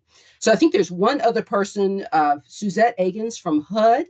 If Suzette is on, we'd love to hear from her. We talked a lot about housing today, so it'd be great to hear from her if she's available. Suzette? She may have had to get off. I'll pause just for a second, just in case she needs to get unmute. We always know there's a bit of a challenge sometimes these days. Hi, it's a bit of a surprise. Sorry about that. I'm not really equipped to talk about HUD's programs. In particular, I work in the Office of Native American Programs, and I believe there is some housing grants available for tribes, but and so that would be the best place to go, is to go to Office of Native American Program, ONAP, at HUD to find those. So. Thank you so much, Suzette. I know that we appreciate your willingness to speak up and appreciate your willingness to be on, all of us to listen, right? I mean, I think as someone we are public servants. And so, a big part of what we are here to do is to listen to you and to be able to respond to your needs and those kinds of things. So appreciate you being on. Appreciate everyone for sharing the information we have. I'd like to take a few minutes now, again, with the folks who are on or other feedback that folks would have for us. Of course, if there are any other federal partners who would like to speak, please just speak up or raise your hand. There should be a raise hand function again at the top right of your screen. If there are other federal officials, please feel free to chime in. And if there are questions or comments that folks have, feedback that you have for us, right, as your public servants, if there's feedback that you have, others who are on the call today, we welcome that either on the chat or again, feel free to raise your hand or unmute yourself, and we'd love to hear from you.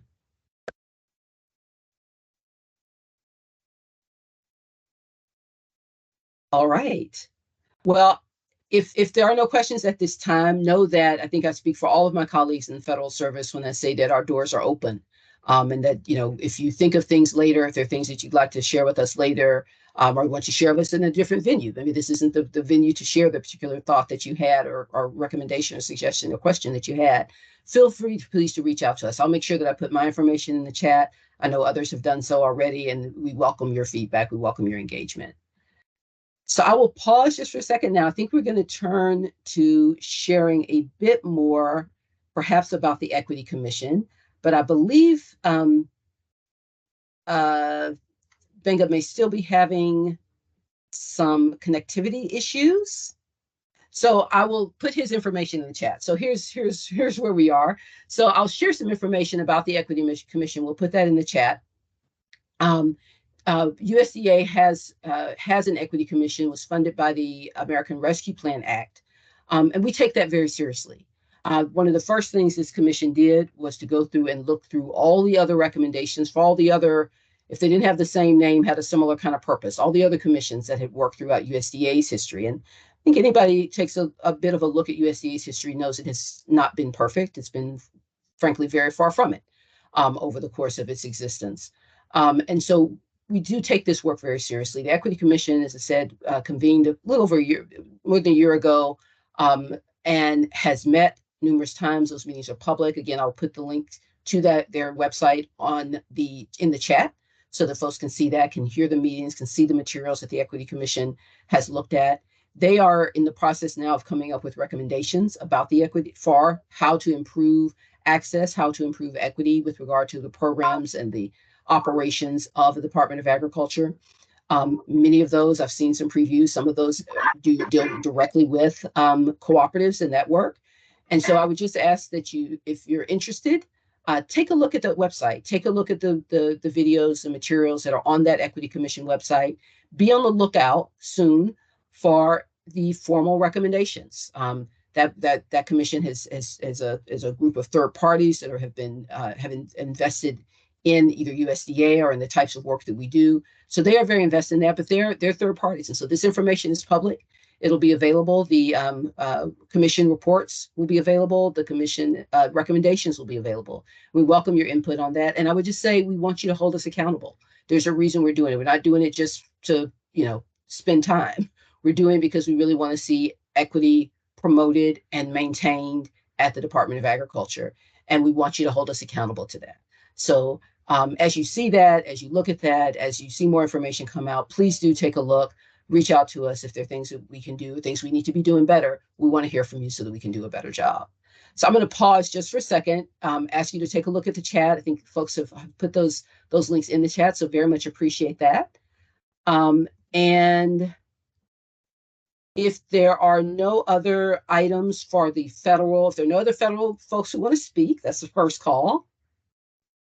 If there are any other questions for, Mo, please. Hi. Since we have a few moments, I just kind of wanted to uplift like this moment, especially at the end. It's really struck me just hearing from all of the different federal agencies talk is like really just this time to talk to each other and share best practices really is like vital because I know that particularly the USDA holds like a wealth of information. There's a lot of information on the Interagency website that I didn't even know about. And so I think digging through that like treasure trove of tools is really, really important. And this moment to just hear all of you talking to each other, I wonder if there are more opportunities to use this space to do more of that sharing and, maybe some like fishbowling about what has worked well or not worked. I think, it's a really, this space is so vitally important to the cooperative movement in the United States. And I think that you all have done a really amazing job of curating some excellent conversations over the course of the summer, and like having more of this time to like hear presentations, but also just talk to each other. I know from our work at the Federation, we tend to get to the most efficient work and the most productive and transformational work when we are doing that connection. So I wanted to applaud you for making some more of that space, for it to just hear from the different offices and see that breadth of expertise, and growing knowledge and interest in growing knowledge. So I just wanted to underscore that really quickly, since we had a moment, because they really, a lot of the barriers that have been named really have to do with like not understanding the model and not having lived experience. It's very easy to talk about it, like I think at a very high level. Cooperatives, when we're looking at things like, the goals of the Equity Commission, or like helping marginalized communities, like working in low income communities, cooperatives hit all of those boxes. And having you all illustrate through like the lived experiences of executing on these programs, like just how well cooperatives tick those boxes, I think is really, really vitally important. So thanks for letting me add on a little bit at the end. I just wanted to kind of uplift that in this space as being something that's really important to make sure that, especially as the Department of Labor, I think, is growing its knowledge to cultivate more of that like cross-department space. That's all. Thank you so much. Thank you so much, Mo, for your thinking on that and for generously sharing that. I think it's really important. And I think, you may have seen just in the chat now, Robbie was saying that, we're open to feedback, and we want your feedback. We want your suggestions. We want this time to be useful, right? I mean, it's a lot of time to take out, and we want it to be beneficial and make sense for the work that you all are doing, for the work that we're doing collectively. And so if there are better ways to do it, if there are particular topics you'd like to see in 2024, if there's, if we want to think about how to do breakout rooms and have little side chat, I mean, whatever we feel like you all feel like makes sense and works for the work that we're trying to do, let's hear it. So we'd very much welcome folks. I'll say it's coopconnect@usda.gov is the website. And to make sure I say that so that folks can hear that if they're not reading it in the chat, coopconnect@usda.gov. Very much welcome your feedback. Again, this is the last in our series this year, but we would expect to do similar kinds of things going forward, and welcome your thoughts and your input on how to make it, better, have more impact, and have more meaning. So with that, I will maybe turn it back over to Megan or Margaret or some of my colleagues at the Cooperative Services Branch. Thank you so much, Dr. Neal, for jumping in. I thought, since Jessica's panel really didn't have a whole lot of time, if there were any other questions that Jessica wanted to ask folks.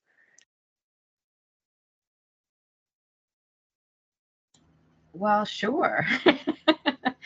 I think one of the questions I had would be for Linda and Adjoa, but then anyone else can jump in. But for them very specifically, they created a housing co-op for Black women advocates, activists. And I wanted them to talk about why. I mean, we heard a little bit about why that was necessary, but I wanted them to talk a little bit more about why they think that was important. And then anybody else could jump in about, why this model of co-ops is important to achieve equity. These models of co-ops, sorry. I think Adjoa jumped off. Oh, are they gone? They have, okay. yes.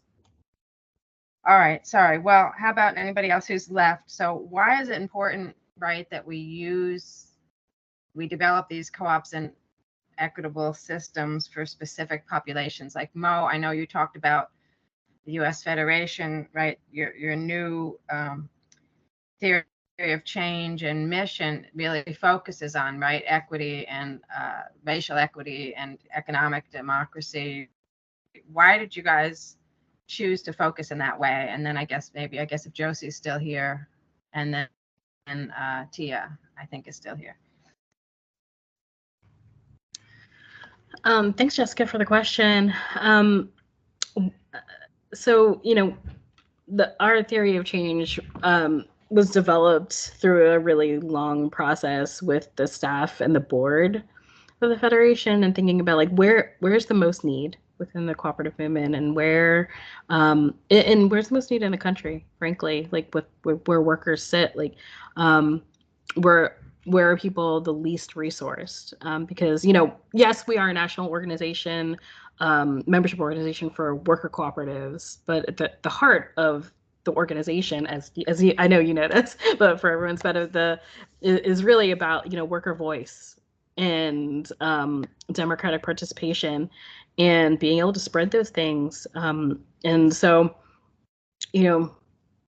what we were seeing was a lot of worker cooperatives that were trying to happen, wanting to happen, have happened, and maybe didn't identify with the worker co-op movement, but a lot of those were happening in Black and Brown communities. And there were, in particular, just like not enough resources that had the cultural competencies to be able to build the trust needed, right? So I think, I certainly want to uplift the really great work of a lot of the co-op developers that have been around for decades. But I think the majority of them have not been like Black and Brown. So I think, and a lot of lawyers, accountants, like anyone who's able to provide the services needed for any small business, right? And so, recognizing that and recognizing just kind of like the economic and social needs of our country right now, it felt really important to centralize Black and Brown leaders, particularly within the work of the Federation. That's where we heard universally from our membership, and just kind of in our lived experience of like the work within our communities. So that really it was addressing like where can we be of most help, where can we be most significant, and uplift some really amazing work that needed to be uplifted, right? There's like tons of especially in like the Black communities, there's so many cooperatives being formed, and they're doing amazing work, and they're just under-resourced, and there's just not enough support systems, as I think Josie has pointed out a couple of times. We really need to make sure that we are finding ways to create access to resource. So I'll leave it there. I'm sure there's others that could add to that. Thanks. Is Josie still on? Yes. Oh, go ahead. Something very profound in the communities is that folks are created to comply with regulations rather than the other way around. So we have a Navajo Nation cooperative statute that looks a lot like state. And I've seen co-op developers say, "Oh, Navajo Nation had its own tribal co-op statute, and so we'll help folks organize around it." And of course, all the ex-government folks, judges and so forth, and we're just sitting there hoping people will be persuaded otherwise one day, because no one wants to be told things. They have to find things out for themselves. So at the local level, obviously, there is a lack of infrastructure and infrastructure efficiencies, and you can't even insure your co-op because of the situation. You can't control your land use because everything is compartmentalized. And I know there's an overriding federal policy for integrated management. It hasn't trickled down to the tribe. Most tribes don't have IRMP that reflects cultural use.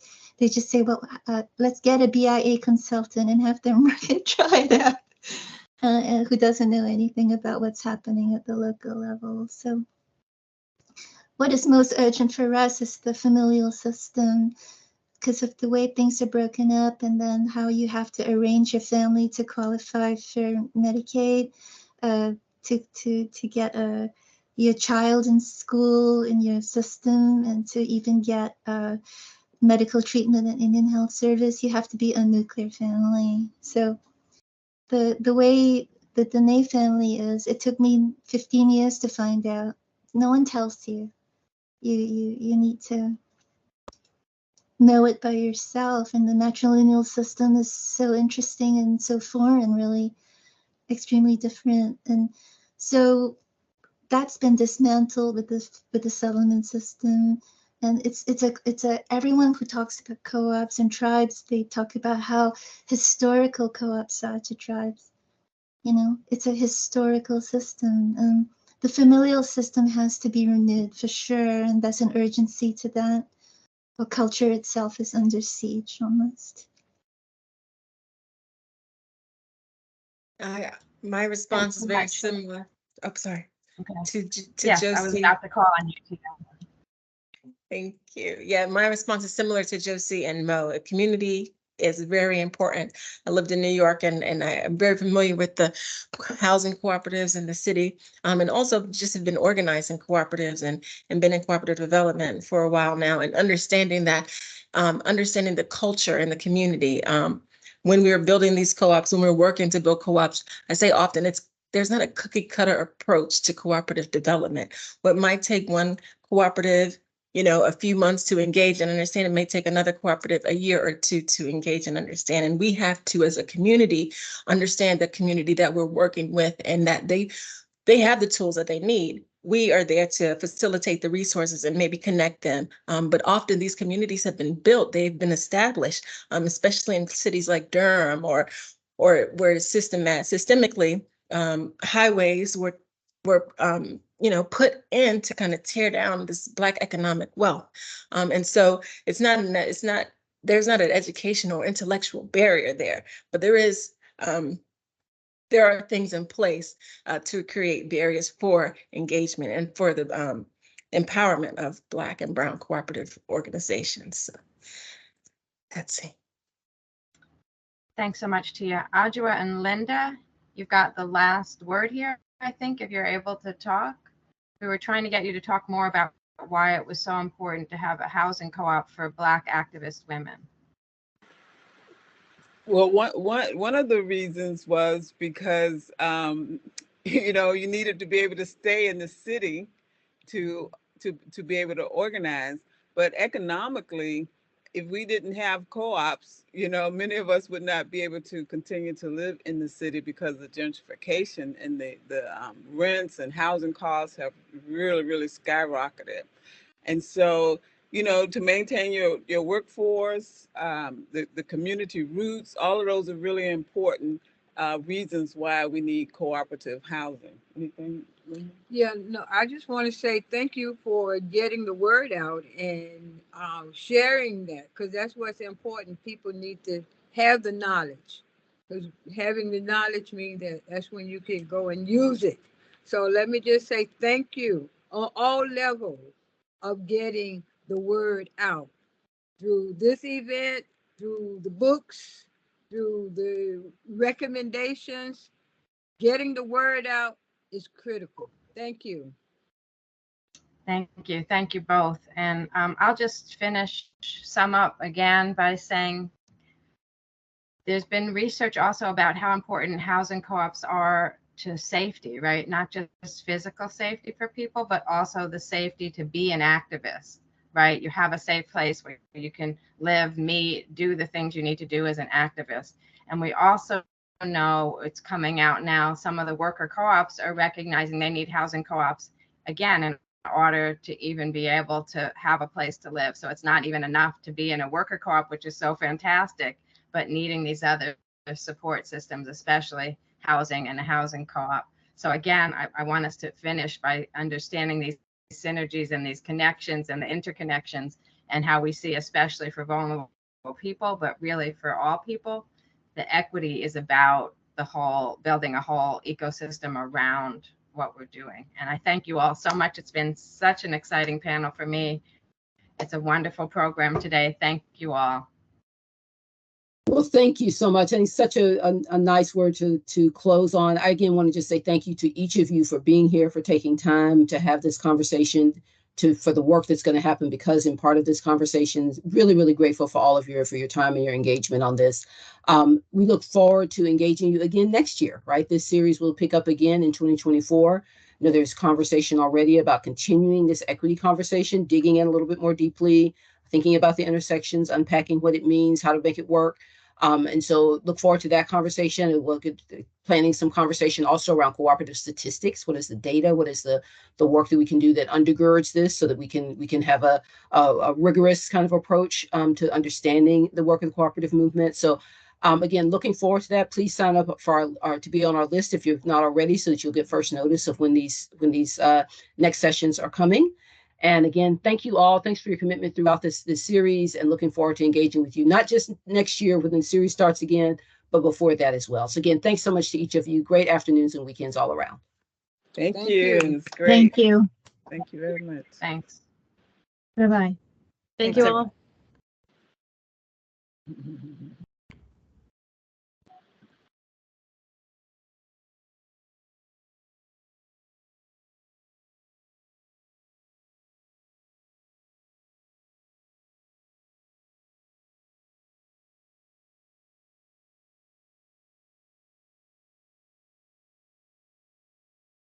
Megan, stop recording.